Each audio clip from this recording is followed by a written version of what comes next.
जय हिंद दोस्तों, कैसे हो आप सभी। आई होप्स आप सभी बच्चे बहुत अच्छे होंगे, बहुत कुशल होंगे, बहुत मंगल होंगे।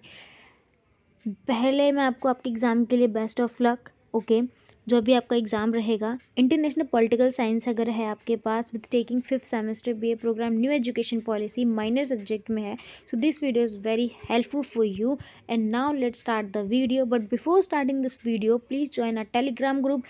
Link is in the below description box. Please join that. If you have any doubt, any questions, any doubt, you can ask them and solve your queries before you're going to exam. Okay, so now let's start the video. यहाँ पे हम लोग बात करेंगे, totally बात करेंगे राष्ट्रवाद यानी कि नेशनलिज्म को लेकर के। अगर आपके एग्ज़ाम में राष्ट्रवाद से कोई भी क्वेश्चन आया तो आपको यही आंसर लिख करके आना है, ठीक है।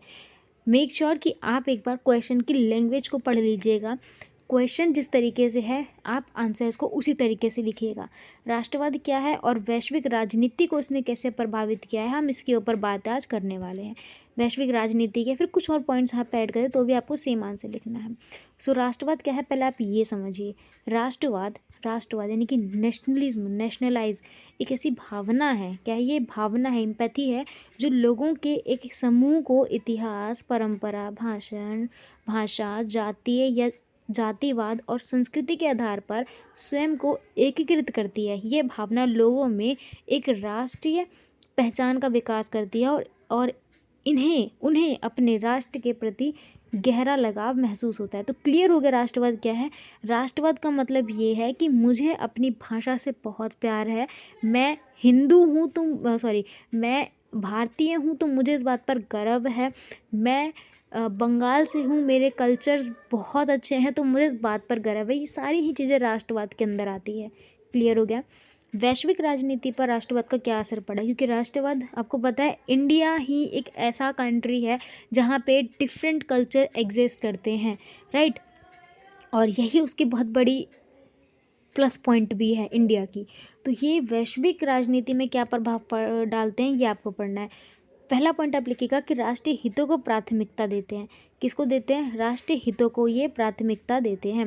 राष्ट्रीय हितों को प्राथमिकता कैसे मिलती है, तो देखो, राष्ट्रवाद देशों को अपने राष्ट्रीय हितों को प्राथमिकता देने के लिए प्रेरित करता है, जो कभी कभी अन्य देशों के हित के विपरीत भी हो सकता है। सेकेंड पॉइंट आप लिखिएगा, अंतर्राष्ट्रीय संबंधों में तनाव। राष्ट्रवाद अंतर्राष्ट्रीय संबंधों में तनाव पैदा करता है। अंतर्राष्ट्रीय नेशनलिज्म इंटरनेशनल रिलेशन में कहीं ना कहीं एक छोटा सा तनाव पैदा करता है, विशेष रूप से जब विभिन्न देशों के राष्ट्रीय हित एक दूसरे के साथ टकराते हो तब। For an example Bharat Pakistan का ले लो आप, ठीक, चाइना का ले लो आप भारत के साथ। युद्ध और संघर्ष, इतिहास में कई युद्ध और संघर्ष राष्ट्रवादी भावनाओं के कारण हुए हैं। भारत में कई बार ऐसा हुआ है और इसका सबसे बड़ा फ़ायदा उठाते थे ब्रिटिश। राजनीतिक परिवर्तन, राष्ट्रवाद राजनीतिक परिवर्तन का एक महत्वपूर्ण कारक है। कई राष्ट्रों का निर्माण राष्ट्रवादी आंदोलनों के परिणाम स्वरूप हुआ है, ठीक है। नेक्स्ट पॉइंट, आर्थिक संरक्षणवाद यानी कि आर्थिक चीज़ों को बचाना। राष्ट्रवाद आर्थिक संरक्षणवाद को बढ़ावा दे सकता है, जिसका अर्थ है देश अपने स्वदेशी उद्योगों यानी फैक्ट्रीज को विदेशी प्रतिस्पर्धा से बचाने के लिए व्यापार बाधाएं लगता है। सांस्कृतिक पहचान, राष्ट्रवाद लोगों को अपनी सांस्कृतिक पहचान को बनाए रखने और मजबूत करने के लिए प्रेरित करता है। इतना आंसर लिखने के बाद आपको अपनी साइड से छोटा सा कंक्लूजन ज़रूर लिखना है। ये निष्कर्ष मेरी तरफ से है, यानी कि जितना समझ आया मैंने वो लिखा है यहाँ पे। तो किस तरीके से मैंने अपना निष्कर्ष लिखा है ताकि आपको एक आइडिया मिल जाए। देखिए, मेरे हिसाब से राष्ट्रवाद एक शक्तिशाली भावना है जिसका वैश्विक राजनीति पर गहरा प्रभाव पड़ता है। यह एकीकृत और विकास को बढ़ावा दे सकता है, लेकिन साथ ही यह तनाव और संघर्ष का कारण भी बन सकता है।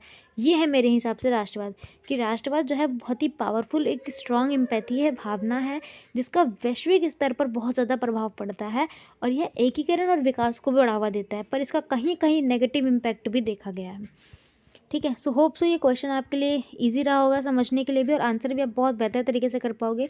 यहाँ मैंने आपको आइडिया देने के लिए 4-5 पॉइंट्स ही ऐड किए हैं, आप कुछ पॉइंट्स अपने साइड से ऐड कर सकते हो। और हाँ, जितना मैंने एक्सप्लेन किया है प्लीज़ आप 2-3 पॉइंट्स अपनी साइड से मस्ट है कि ऐड करिएगा। बाकी मिलते हैं नेक्स्ट वीडियो में with taking a new video, new important questions. मिलते हैं नेक्स्ट वीडियो में। अब आपका साथ हम पूरे एंड ग्रेजुएशन तक रखेंगे, तो आप वीडियो के एंड तक और पूरे चैनल के साथ में रहिएगा। Next ta ta bye bye.